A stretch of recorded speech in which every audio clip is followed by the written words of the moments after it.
O presidente Jair Bolsonaro indicou hoje que o ministro da Educação, Ricardo Vélez Rodrigues, pode ser demitido na semana que vem.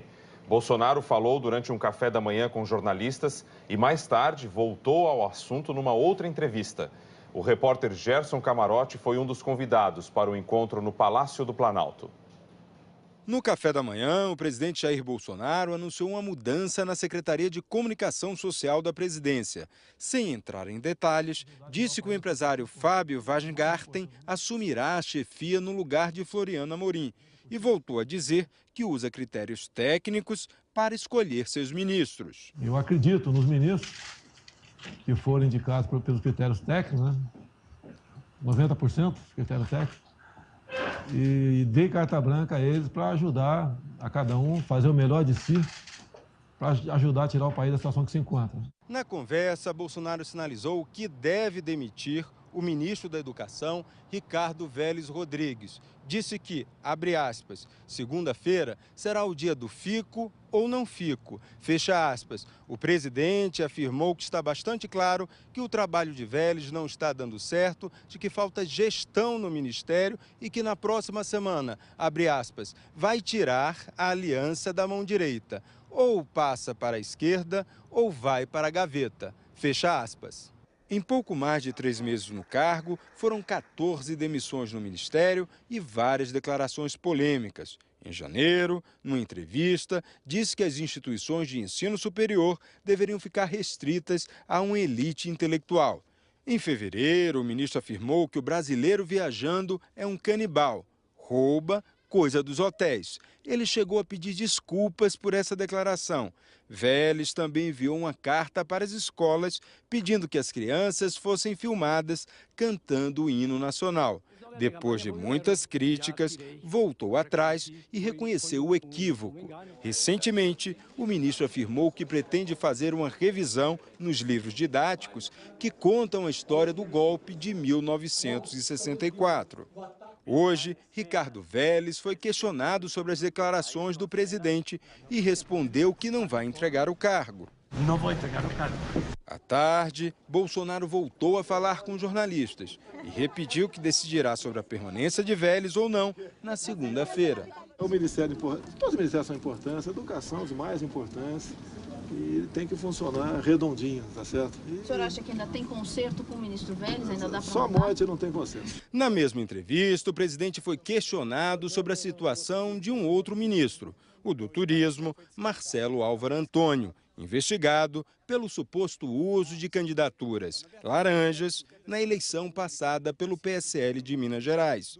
O presidente voltou a dizer que ainda não é hora de tomar decisão. Eu acertei com todos os ministros desde o começo, conversei também com o ministro Moro, tá certo? Em havendo um final de um inquérito, uma conclusão, com prova robusta, a conclusão final do inquérito, tomar decisão. Ainda no café da manhã, o presidente declarou que o horário de verão deve acabar. A informação foi confirmada pela assessoria do Planalto. Em vigor desde 1985, este ano não teremos horário de verão. Mexe no teu relógio biológico, atrapalha então a economia em parte. E só temos o que ganhar, no meu entender, mantendo o horário como está. O presidente Bolsonaro falou ainda sobre declarações polêmicas dadas por ele no passado e foi questionado se tinha se arrependido. A resposta foi uma metáfora. Ele disse que, abre aspas, não podia se arrepender de ter feito xixi na cama quando tinha 5 anos, fecha aspas. O presidente, no entanto, admitiu que já deu muitas caneladas. Como exemplo, ele citou uma fala nos anos 1990, na qual defendeu o fechamento do Congresso. Também mencionou comentários sobre a comunidade LGBTI. Segundo Bolsonaro, às vezes ele se depara com um vídeo contendo algumas dessas declarações e se pergunta: mas eu disse isso aí? À tarde, no evento para a inauguração da Sala da Ouvidoria no Palácio, Bolsonaro fez um discurso e disse que nasceu para ser militar e não presidente. E pediu desculpas sobre as caneladas. Não tenho qualquer ambição, não me sobe a cabeça o fato de ser presidente. Eu ali pergunto, olho para Deus e falo, meu Deus, o que eu fiz para merecer isso? É só problema. Nós temos como ir em frente, nós temos como mudar o Brasil. desculpe as caneladas, né? Não nasci para ser presidente, nasci para ser militar, mas, no momento, estou nessa condição de presidente e junto com vocês, somente junto com vocês, nós podemos mudar o destino do Brasil. Sozinho, não vou chegar a lugar nenhum. Na saída, voltou a falar sobre o assunto. No discurso do senhor encerrou dizendo: eu não nasci para ser presidente, nasci para ser militar. Mas já aprendeu? O senhor acha que já está... Você tem que se virar, né? Tem que se virar, pô, para não ser engolido. O presidente também disse que, se houver resistência do Congresso, o governo pode adiar a proposta de criar um regime de capitalização na Previdência. Jair Bolsonaro voltou a criticar a metodologia usada pelo IBGE para calcular o desemprego. Veja na reportagem da comentarista Natuza Neri, que também participou do café da manhã no Palácio do Planalto. No encontro com jornalistas, o presidente Jair Bolsonaro falou sobre a proposta de capitalização da Previdência. O texto da reforma nas aposentadorias, que foi enviado ao Congresso pelo governo, prevê o regime de capitalização, mas não detalha como esse novo sistema funcionaria. Essa definição só ocorreria depois que a reforma fosse aprovada pela Câmara e pelo Senado. Hoje, o sistema que financia a Previdência no Brasil é o de repartição, ou seja, quem está agora no mercado de trabalho sustenta os benefícios dos que já se aposentaram. Já no regime de capitalização, cada trabalhador contribui todo mês para pagar a própria aposentadoria no futuro. O presidente Jair Bolsonaro reconheceu que há resistência dos parlamentares ao sistema de capitalização e disse que, se a reação for muito forte no Congresso, que o governo desiste desse ponto específico da reforma. Para Jair Bolsonaro, esse não é um ponto essencial agora e que a capitalização pode sim ficar para um segundo momento. À tarde, o presidente Jair Bolsonaro voltou a falar sobre o assunto. Queremos aprovar o que está aí. Se a capitalização, os parlamentares entenderem que está complicado, difícil de explicar agora, eles podem decidir deixar para outra oportunidade, tá certo? A gente gostaria que a proposta chegou lá fosse aprovada na íntegra, mas ela com toda certeza vai ser aperfeiçoada por parte do parlamento. No café da manhã, Jair Bolsonaro também falou sobre a relação com os partidos políticos. Ontem, ele se reuniu com os presidentes de 6 partidos para pedir apoio à aprovação da reforma da Previdência. O presidente disse que nem houve pedido, nem promessa de cargos. Foi excelente o dia de ontem, com toda certeza será o mesmo hoje, porque estamos no mesmo barco. Esse barco aí tem que chegar num porto seguro aí, tá certo? Lá em Israel eu falei que tremendo abacaxi, né? Já fizeram um montão de memes a esse respeito. Foi uma força de expressão. Problemas não faltam no Brasil. O presidente explicou o que espera da articulação política em seu governo e afirmou que não terá uma base aliada permanente, mas que fará a negociação com o Congresso projeto a projeto. À tarde, Bolsonaro falou mais sobre a relação com o Partido Democratas, que tem 3 ministros no governo, e com o Legislativo. Não existe esse partido mais ou menos fiel do que o outro. O que eu tenho ouvido dos partidos, cada matéria a ser votada haverá um entendimento. Não haverá nenhum alinhamento automático com o governo federal.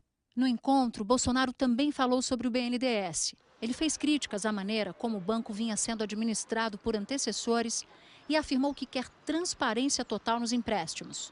Hoje, países como Venezuela, Cuba e Moçambique acumulam dívidas de mais de 2 bilhões e 300 milhões de reais com o BNDES. Transparência total nos contratos do BNDES, quer seja para outros países, quer seja quem comprou isso ou aquilo com o dinheiro do BNDES lá dentro daquele banco. Esse banco não pode continuar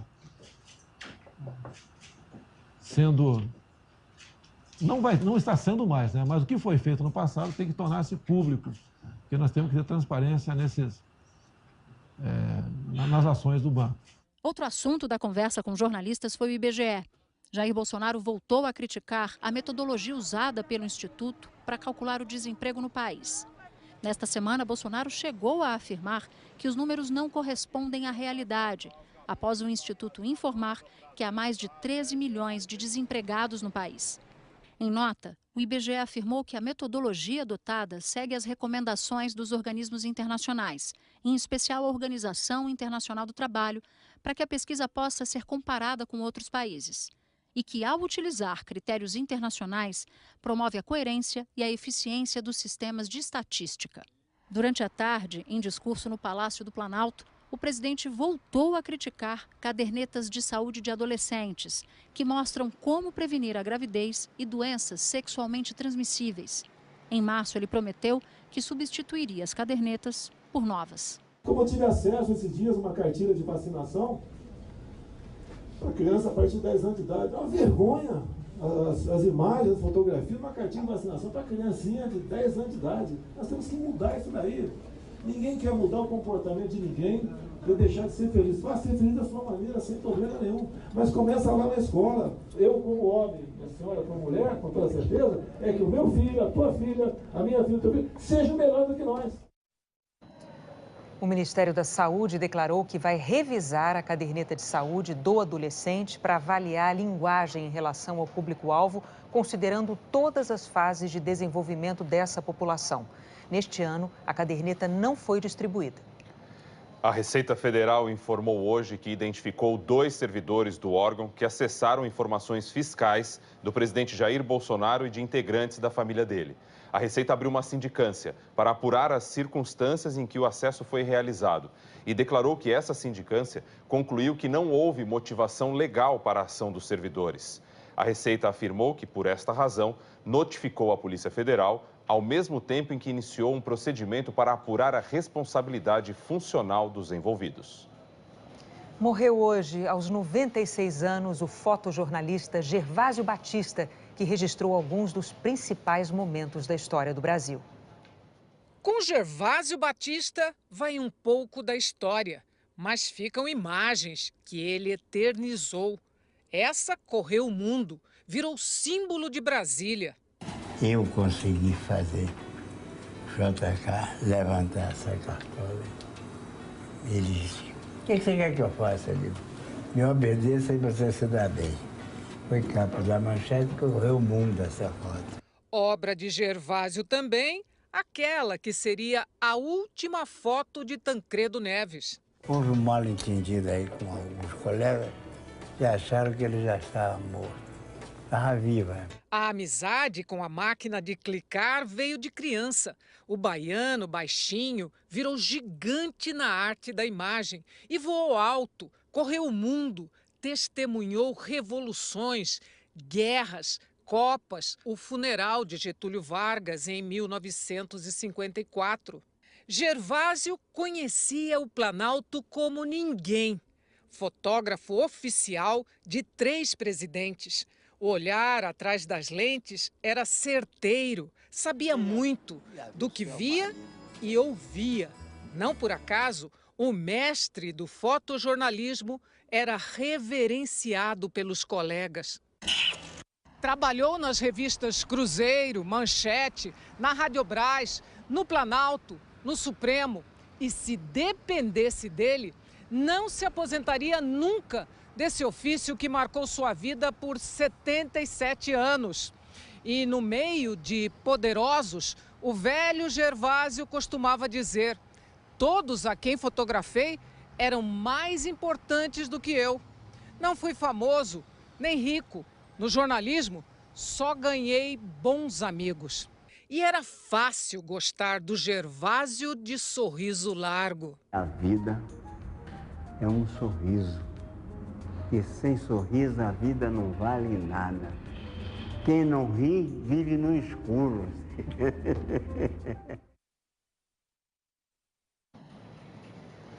O ex-governador do Rio, Sérgio Cabral, acusou hoje o atual prefeito do Rio, Marcelo Crivella, do PRB, de ter vendido apoio político na eleição de 2008.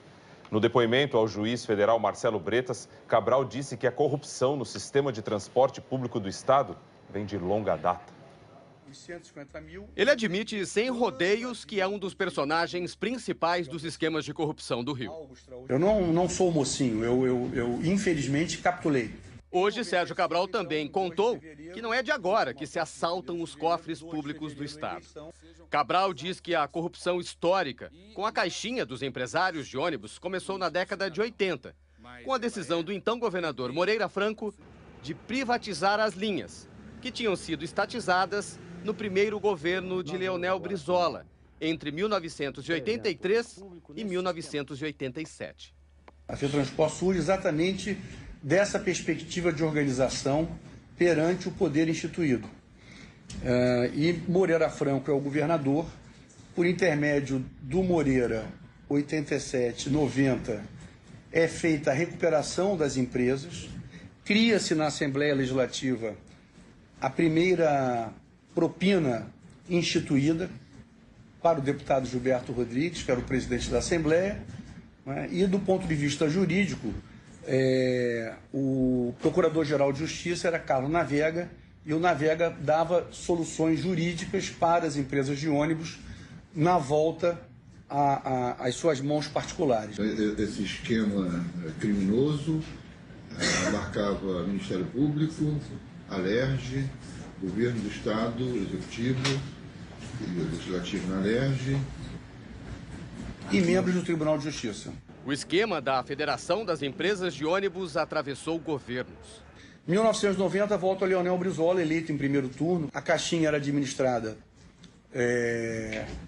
pelo médico, cirurgião plástico e secretário de transporte Pedro Valente, que era um homem de confiança do Brizola. Brizola passa a ter uma outra postura sobre as empresas de ônibus. Cabral diz que assumiu o controle da chamada caixinha da FETranspor quando se tornou presidente da Assembleia Legislativa. Eu passo a administrar a caixinha da FETranspor em 95. E aí fico de 95 a 2002 como presidente da Alerj, administrando a caixinha da FETranspor, sendo que no executivo, nesse período, Marcelo Alencar, o responsável era o Marco Aurélio Alencar, secretário de Fazenda do Marcelo, responsável pela propina no executivo. Cabral revela os valores da propina. 700, 800 mil reais, eu retirava mês, eu retirava 300 mil reais para mim e fazia uma divisão com os deputados de acordo com a importância de cada deputado. Isso durou 95 a 98, sendo que em 97 houve um momento de um valor mais substancial, que foi a extensão da permissão das linhas de ônibus. Como contrapartida, fizemos a cobrança de ICMS, que os estados não cobravam ICMS no Brasil inteiro, não tinha cobrança de ICMS, nós estabelecemos uma alíquota de 13% por ônibus na cobrança de ICMS. Isso resultou num dinheiro a mais para mim e para o deputado Pisciani. Eu recebi o dinheiro, foi aí que eu abro a conta no New York Discount Bank. É exatamente aí que eu abro a conta com esse valor. E o deputado Pisciani compra a fazenda dele no norte do Mato Grosso. Sérgio Cabral acusa o ex-governador Antony Garotinho de também ter recebido propina do esquema. Com o dinheiro da FETranspor, o Garotinho comprou a TV Band no Sul Fluminense, depois vendeu. Ele usa uma pessoa chamada Mauro como um testa de ferro.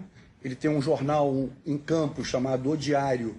Cabral disse que o esquema da FETranspor continuou no governo de Rosinha Mateus, mulher de Garotinho.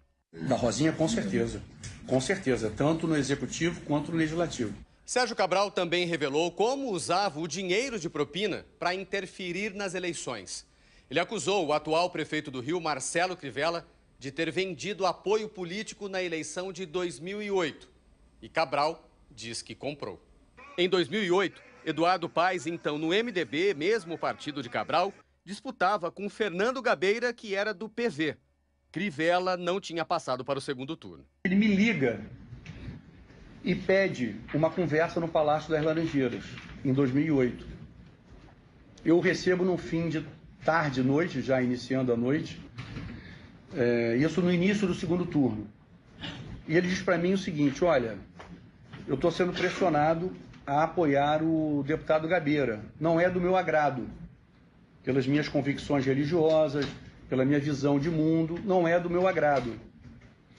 Só que o Armínio Fraga, o ex-presidente do Banco Central, que estava muito exposto na campanha do Gabeira, tinha aparecido na televisão, pedido voto, etc.,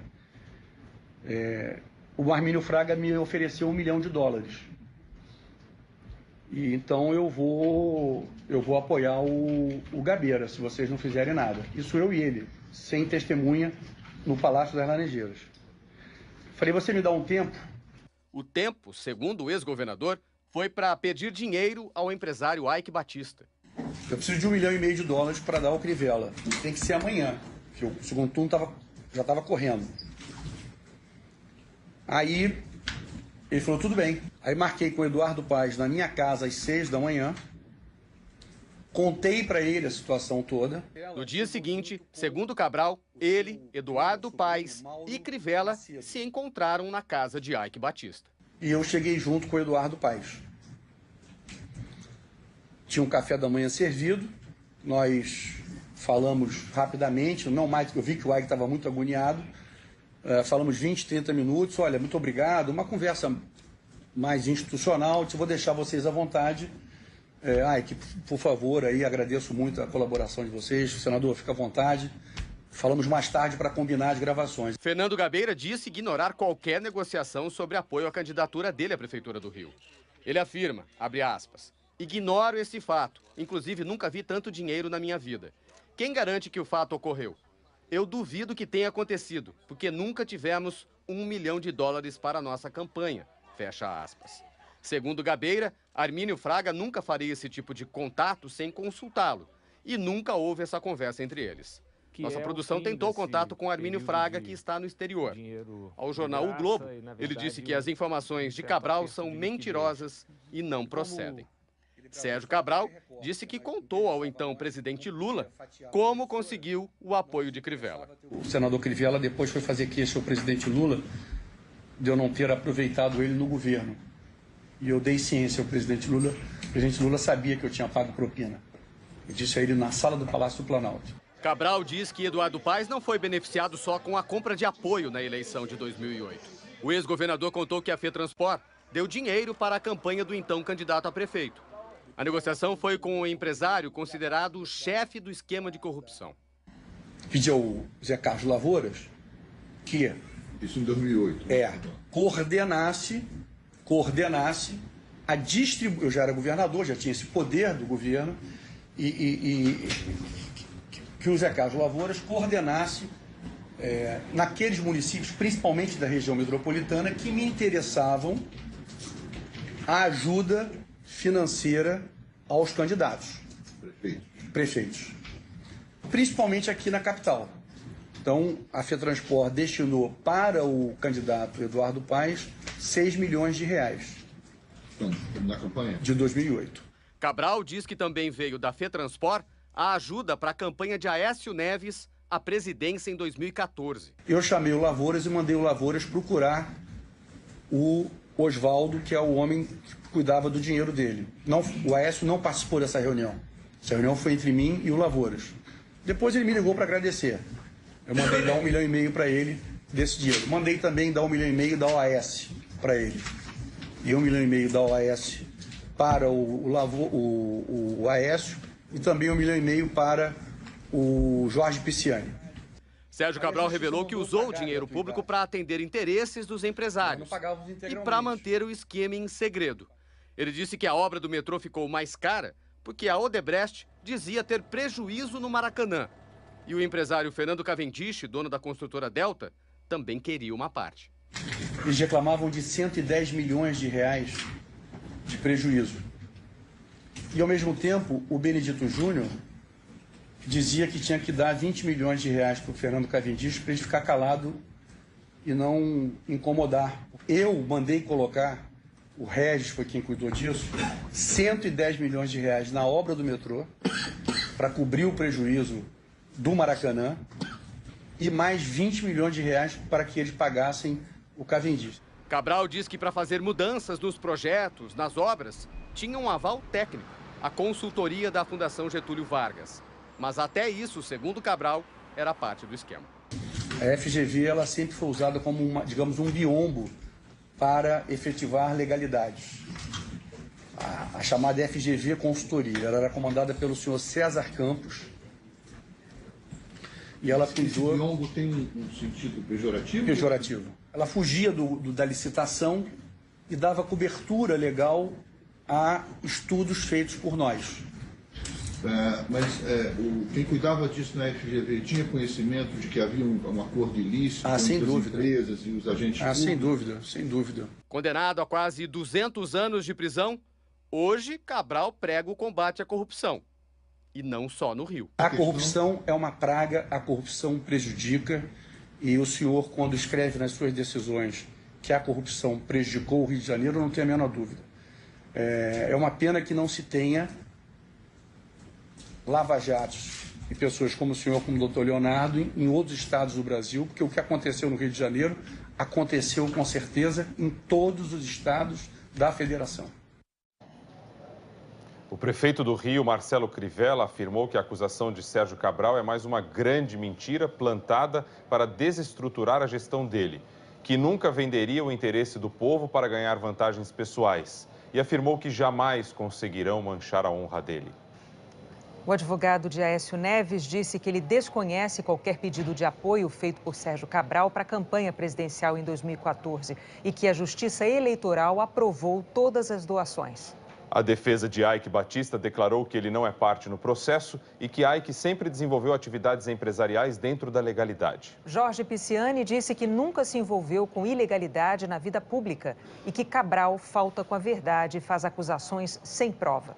A defesa de Rosinha e Antony Garotinho disse não haver uma única verdade no depoimento de Cabral, que as acusações são fantasiosas e que Garotinho nunca foi dono de empresa de comunicação.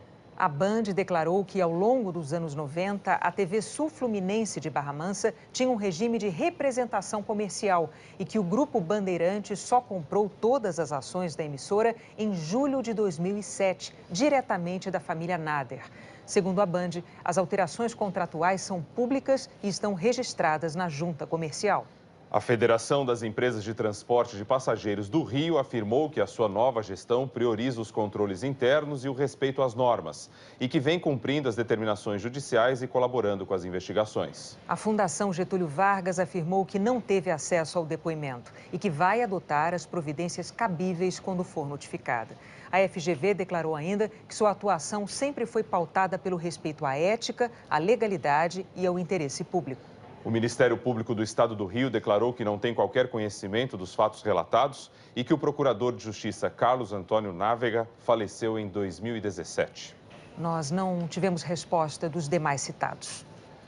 O governo do Estado do Rio confirmou que Flamengo e Fluminense vão administrar o Maracanã pelos próximos 6 meses. Ao fim desse período, existe a opção de a permissão de uso ser renovada por mais 6 meses. Fluminense e Flamengo vão arcar com os custos fixos do Maracanã, em torno de R$2 milhões por mês. Enquanto isso, o governo vai preparar o edital da nova parceria público-privada do estádio. No mês passado, o governo do Rio cancelou a concessão ao grupo liderado pela Odebrecht. A seguir, o primeiro dia do festival Lollapalooza. Até domingo, vão ser mais de 70 atrações.